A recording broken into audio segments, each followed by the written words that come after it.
Welcome to కిటీవీ media. నేను నందిని. నిన్న విజయవాడ భవానీపురంలో కొన్ని ప్రముఖ కాలేజెస్ నుండి అయితే కొంతమంది స్టూడెంట్స్ ఏఎస్ఎఫ్ నాయకులు ఎవరైతే ఉన్నారో వారితో కలిసి పెద్ద ఎత్తున ర్యాలీ అయితే నిర్వహించడం జరిగింది. అయితే ఈ ర్యాలీ ఎప్పుడైతే వీరు ప్లాన్ చేసుకున్నారో ప్రతి ఒక్క కాలేజ్కి కూడా వీరు ఇన్విటేషన్ ఇవ్వడం జరిగింది, వారితో మాట్లాడడం జరిగింది ఏఎస్ఎఫ్ నాయకులు. అయితే ఈ క్రమంలో పోలీసులు ఎవరైతే ఉంటారో విజయవాడకి సంబంధించి ఈ ర్యాలీలో కనుక యాజమాన్యం దగ్గరికి వెళ్ళి, కాలేజ్ యాజమాన్యం దగ్గరికి వెళ్ళి ఈ ఏఎస్ఎఫ్ సంబంధించిన ఈ ర్యాలీ ఏదైతే ఉందో ఇందులో కనుక మీకు సంబంధించిన స్టూడెంట్స్ కనుక పాల్గొంటే మీ కాలేజెస్కి రావాల్సిన నిధులు కానీ లేదంటే వాళ్ళకి సంబంధించిన బెనిఫిట్స్ కానీ ఏవైతే ఉంటాయో వాటిని పూర్తిగా రద్దు చేస్తామంటూ కూడా కాలేజ్ యాజమాన్యం అయితే పోలీసులు బెదిరించిన సందర్భం కనిపిస్తుంది అంటూ ఏఎస్ఎఫ్ఐ నాయకులు అయితే మన ముందు చెప్పడం జరిగింది. సో ప్రజెంట్ మన ముందు అయితే ఏఎస్ఎఫ్ఐ నాయకులు ఉన్నారు. సాయి, ఒకసారి ఆయనతో మాట్లాడి తెలుసుకుందాం అసలు ఏం జరిగింది ఏంటి అనేది. ఏఎస్ఎఫ్ ఆధ్వర్యంలో శాంతియుతంగా ప్రదర్శన కార్యక్రమం, విద్యారంగ సమస్యలు పరిష్కారం చేయాలని, మార్పు కావాలి మార్పు రావాలి అనే నిదానంతో రాష్ట్ర వ్యాప్తంగా కూడా ర్యాలీలు, ధర్నాలు, నిరసన కార్యక్రమం చేయడం జరుగుతుంది. అందులో భాగంగా విజయవాడలో కూడా భవానీపురం వైఎస్ఆర్ విగ్రహం నుంచి ఇక్కడ స్వాతి సెంటర్ వరకు నిర్వహించడం జరిగింది. అందులో భాగంగా నిన్నటి రోజునే పోలీసు వారిని కూడా కలిసి అక్కడ సీఏ గారిని భవానీపురం పిఎస్ లిమిట్స్ లెటర్ ఇవ్వడం జరిగింది. మేము ఎటువంటి గైడ్ లైన్స్ కూడా పబ్లిక్ డిస్టర్బెన్స్ క్రియేట్ చేయడం, ఎటువంటి ఆతంకాలు కలిగించకుండా శాంతియుతంగా మా యొక్క ర్యాలీని మేము నిర్వహించుకుంటాం. ఈ యొక్క సమస్యలను పరిష్కారం చేయాలని చెప్పి కూడా విద్యారంగంలో నెలకొంటున్న డిమాండ్లు కూడా అందులో పొందుపరచడం జరిగింది. కానీ వాళ్ళు ఎక్కడ కూడా మాకు అనుమతులు లేకుండా మీరు ఏసీబీ గారిని కలవండి అన్నారు. ఏసీబీ గారిని కలవడం జరిగింది. ఏసీబీ గారితో కూడా మాట్లాడి మీరు చేసుకోండి అని చెప్పితే, కానీ వీళ్ళు మాత్రం అత్యుత్సాహంతో పోలీసు వారు కానిస్టేబుల్స్ని కళాశాలకు పంపించి నోటీసులు ఇప్పించి మీరు కళాశాలల నుంచి మీ యొక్క విద్యార్థుల్ని రేపు ఏఎస్ఎఫ్ ఆధ్వర్యంలో జరిగేటువంటి ర్యాలీకి పంపించారంటే మీ పైన కేసులు పెడతాం, మీ కళాశాల పైన కేసులు పెడతాం, మీకు గుర్తింపులు రద్దు చేస్తా ఉన్నారు. కళాశాల గుర్తింపులు రద్దు చేయించడానికి మీరెవరండి? మీరేమైనా విద్యాశాఖ అధికారులు అని చెప్పి సందర్భంగా మేము అడుగుతున్నాం. మీరు మర్చిపోయినారేమో పోలీసు వ్యవస్థ. మీరు పనిచేయాల్సింది ప్రజాస్వామ్యాన్ని ఎక్కడైనా కోని చేస్తుంటే కాపాడుతున్న వాళ్ళు, పబ్లిక్లో డిస్టర్బెన్స్ జరుగుతుంటే, ఆందోళన జరుగుతుంటే అక్కడ అంతరాయం కలగకుండా ఆపడానికి, సైబర్ క్రైమ్స్ కావచ్చు, లేకపోతే డ్రగ్స్ కావచ్చు, గొడవలు జరుగుతుంటే, ఆందోళన జరుగుతుంటే ఆపాల్సినటువంటి వారు కళాశాలలో మీకేం పని అని చెప్పి సందర్భంగా మేము ఏఐఎస్ఎఫ్ అడుగుతున్నాం. అంటే ఏఐఎస్ఎఫ్ నాయకత్వం విద్యార్థులు ఈ జెన్జీ జనరేషన్ బయటకు వస్తుందంటే మీరు భయపడ్డారని చెప్పి సందర్భంగా మేము తెలియజేస్తున్నాం.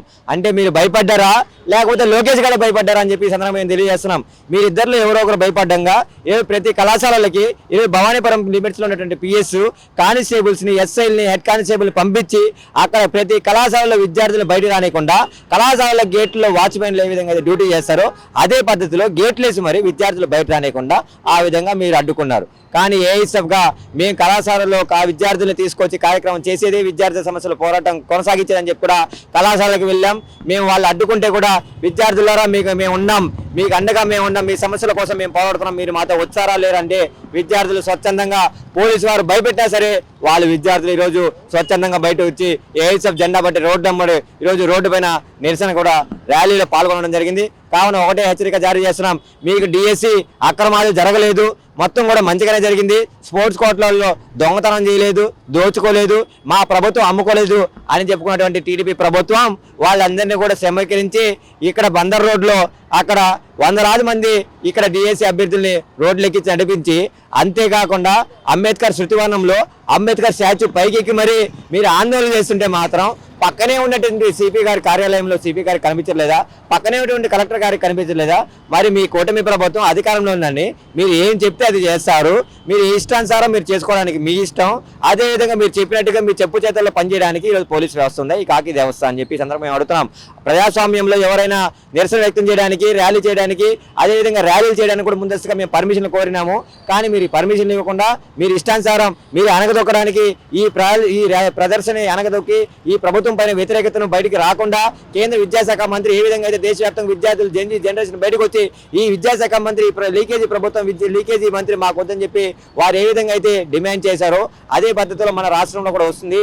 ఈ చేతకాని విద్యాశాఖ మంత్రి మాకొద్దు అని చెప్పి అప్పుడే ఆరంభమైనటువంటి లోకేష్ రాజీనామా చేయాలని చెప్పి కోరుతున్నారని చెప్పి భయపడినటువంటి ఈ పోలీస్ వ్యవస్థ ఈ కూటమి ప్రభుత్వానికి తొత్తుగా పనిచేసి ఈరోజు ఏఐఎస్ఎఫ్ నాయకత్వాన్ని అడ్డుకొని విద్యార్థులు బయట రానికుండా ప్రయత్నం చేసింది. ఏదేమైనప్పటికీ ఎంతమంది పోలీసు వ్యవస్థను అడ్డు పెట్టుకున్న కళాశాల గేట్ల ముందు కాపలా కాసిన ఏఎస్ఎఫ్ నాయకత్వం విద్యార్థులతో కలిసి చైతన్యయుతంగా వారి యొక్క సమస్యల పరిష్కారం కోసం రోడ్లు ఎక్కాం, నిలదించాం, పోలీసు వారితో కొట్లాడాం, విద్యార్థుల సమస్యల పరిష్కారం కోసం ఈ ప్రభుత్వాన్ని నిలదీశామని చెప్పి కూడా ఈ సందర్భంగా తెలియజేస్తూ మార్పు కావాలి, మార్పు రావాలి. మన రాష్ట్రంలో కూడా ఉన్నటువంటి విద్యాశాఖ మంత్రి నువ్వు విద్యారంగంలో మార్పు తీసుకొస్తావా, విద్యార్థుల సమస్యలు శాశ్వతంగా పరిష్కారం చేస్తావా, విద్యార్థులకు ఇచ్చిన హామీలు పరిష్కారం చేయకపోతే నువ్వు వెంటనే రాజీనామా చేయి, లేకపోతే విద్యార్థులందరూ కూడా ఈ జెన్జీ జనరేషన్ బయటకు వచ్చి నువ్వు రాజీనామా చేసి అని చెప్పి తెప్పేంత వరకు కూడా నువ్వు ఆ విధంగా మౌనంగా ఉండకని చెప్పి కూడా, లేకపోతే కొంచెం సిగ్గుంటే ఇప్పటికైనా నువ్వు రాజీనామా చేసి విద్యార్థుల సమస్యలు పరిష్కారం చేయనటువంటి వారు నువ్వు విద్యాశాఖ మంత్రి ఎందుకయ్యా అని చెప్పి కూడా సందర్భంగా తెలియజేస్తున్నాను. సో చూసారు కదా, స్టూడెంట్స్ వారి యొక్క హక్కుల కోసం ఇలా రోడ్డు మీదకి వచ్చి ఫైట్ చేస్తుంటే కనీసం వారికి సపోర్ట్ గా ఉండాల్సింది పోయి ఈ రకంగా పోలీసులు ఇలాగ ఎదురు తిరిగి వాళ్ళనే బెదిరించడం అనేది సరైన పద్ధతి కాదు అంటూ ఏఎస్ఎఫ్ఐ నాయకులు అయితే ఆందోళన వ్యక్తం చేస్తున్నారు. సో ఈ వీడియోపై మీ అభిప్రాయాన్ని కామెంట్ రూపంలో తెలియజేయండి. వీడియో జర్నలిస్ట్ మణికంఠతో నందిని, భవానీపురం నుండి.